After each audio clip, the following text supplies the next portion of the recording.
পালাগান কোনো ভারতীয় সংস্কৃতি না, পালাগান একেবারেই এইখানকার যে হাজার বছরের সংস্কৃতি তার অংশ। তাহলে প্রশ্ন হচ্ছে, আজকে পালাগানের একটা লাইনকে কোট করে কেটে ফেসবুকে ছড়িয়ে দেওয়ার মধ্য দিয়ে, জনগণকে উস্কানি দেওয়ার মধ্য দিয়ে মত তৈরি করে আবুল সরকারকে কেন গ্রেফতার করা হচ্ছে, কেন তার অনুসারীদেরকে আক্রান্ত করা হচ্ছে? তার কারণটা খুব সহজ। তার কারণটা হচ্ছে এরা আবুল সরকারকে থ্রেট মনে করে। ঠিক যেভাবে করে তারা লালনকে থ্রেট মনে করে, ঠিক যেভাবে করে তারা ভবা পাগলাকে থ্রেট মনে করে, তারা মজনু শাহকে থ্রেট মনে করে, ভবানী পাঠককে থ্রেট মনে করে, একইভাবে তারা আবুল সরকারকে থ্রেট মনে করে।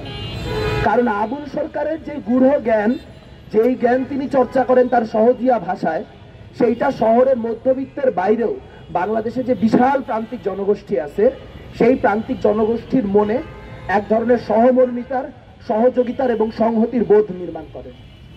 আজ যদি বাংলাদেশটাকে তালিবানের বাংলাদেশ বানাইতে হয়, আর যদি বাংলাদেশটাকে আইসিসের বাংলাদেশ বানাইতে হয়, তাহলে প্রথমেই আবুল সরকারদেরকে নির্মূল করতে হবে এবং আবুল সরকারদের পক্ষে যারা কথা বলে তাদেরকেও ধর্মদ্রোহী ট্যাগ দিতে হবে।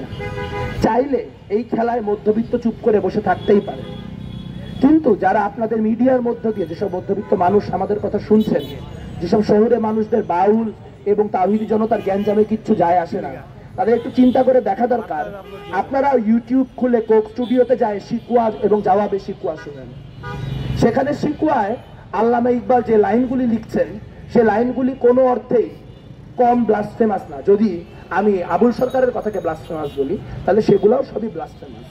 এবং একইভাবে যখন জবাবে শিকুয়াতে তার উত্তর আসে, তখন সেই উত্তরগুলো শোনার পরে যে কোনো মানুষ অনায়াসে বুঝতে পারে যে এখানে আসলে কোনো ব্লাসফেমি নাই, এখানে ভক্ত এবং স্রষ্টার মধ্যে একটা নিগূঢ় কথোপকথন হচ্ছে। তাহলে প্রশ্ন হচ্ছে, আজকে যদি আবুল সরকারকে বাতিল করে দেওয়া যায়, যদি আবুল সরকারকে গ্রেফতার করা যায়, তাহলে আল্লামা ইকবাল শোনার অধিকারটুকুও আপনার থাকবে তো? কারণ আমরা জানি যখন শিকুয়া প্রথম শায়েরি হিসেবে আল্লামা ইকবাল লিখেছিলেন, তখন তারও কল্লা চাওয়া হয়েছিল, তখন তাকেও ইসলামকে বিদ্রোহী বলা হয়েছিল। কিন্তু কালের কি খেলা, যেই মানুষগুলি তাকে একসময় ধর্মদ্রোহী ট্যাগ দিয়েছিলেন, তারা আজকে এসে আল্লামা ইকবালকে ইসলামের আইকন হিসেবে গ্রহণ করছেন এবং একই সময়ে তারা আবুল সরকারকে জেলে ঢোকানোর চেষ্টা করছেন।